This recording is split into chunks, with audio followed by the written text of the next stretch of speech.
What's going on, YouTube? This is the first time I've actually been in front of the camera. You normally get to look at my kitchen table, but this is Goliath GT here. I'll give you some more of the second video in my Indian or the Arrow series. And if you've not checked it out yet, be sure to check out part 1.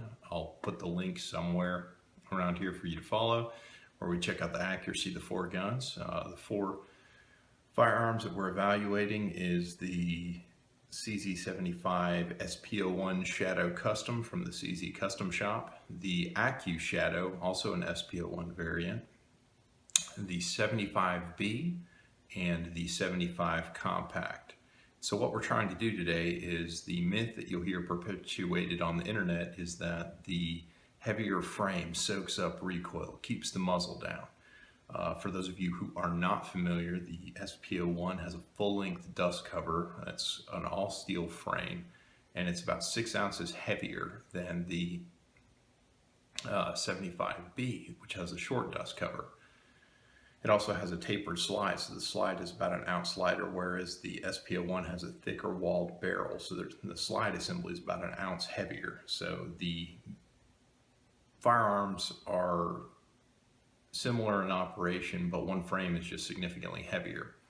So the theory obviously is that the SP01s will hold a steady sight picture better than the 75B. So to test that, we tried out a drill. This is one of Ben Staker's drills.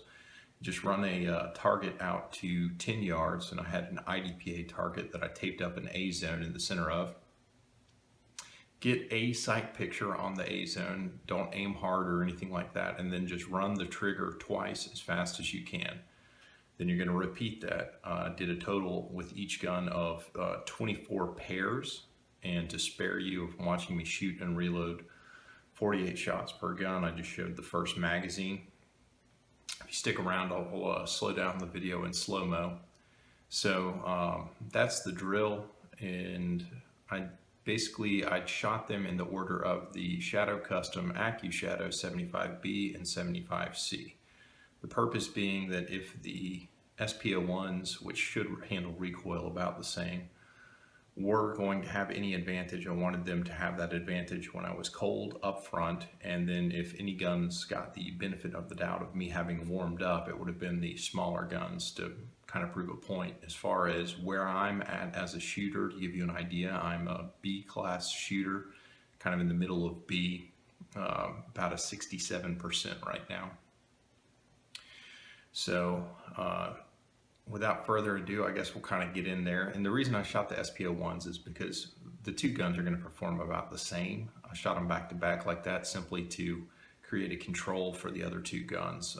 The only difference between them is the Shadow Custom is my practice gun, and the recoil spring is worn out. It needs to be replaced, so it is very lightly sprung, whereas the spring on my Shadow or AccuShadow is new and is within spec. So as a result, well, you'll see what happens, but I suspect if I shot the AccuShadow first, I would have had better accuracy with it, because predictably the muzzle dipped a little bit more on the gun with the going to the gun with the stiffer spring after shooting the gun with the worn out spring.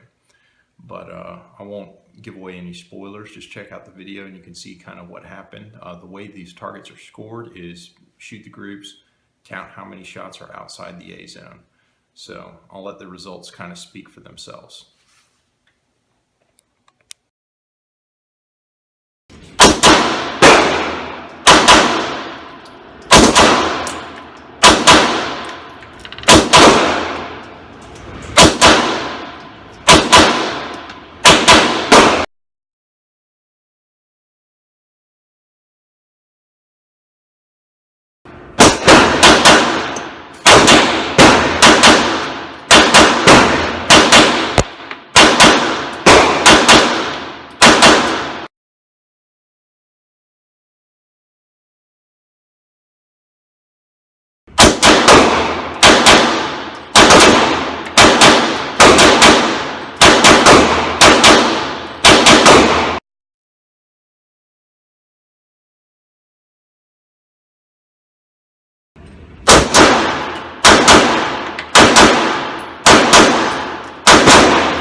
As you can see, the results are pretty similar across the board. I would say that the 75 really kind of held its own against the Shadow, and even the Shadow, or the 75 Compact, was right in there with the Shadow and the control group.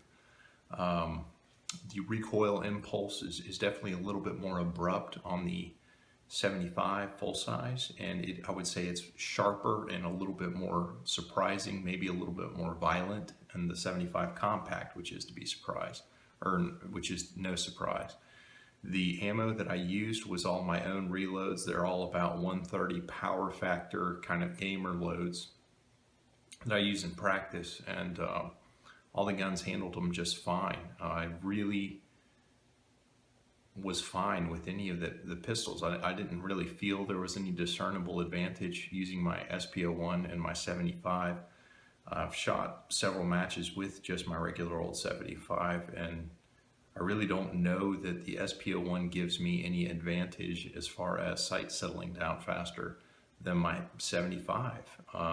The one thing that was quantifiable and discernible and potentially important, I guess, is that my splits were about 100th or 2 faster with the Shadows than they were with the firing pin block guns. I was shooting about 20s to 21s with the Shadows, and I was shooting about 23s to 24s with the firing pin block guns. And I think that's just a function of the trigger travel having to go forward further to reset the firing pin, and a little bit more over travel due to where the hammer kind of holds it. Neither one of those guns has the competition hammer installed, which is in the Shadows. I think if I had that Shadow or the competition hammer in both of those guns, the break point on the trigger would be further to the rear, more similar to the SP or the Shadows. But that said, I've got, I think, one more of these drills that I'm going to attempt with this. I'm going to have kind of more of a compromised footing, doing pretty much the same drill to see if my stance isn't there to really negate the recoil. Is the difference any more discernible?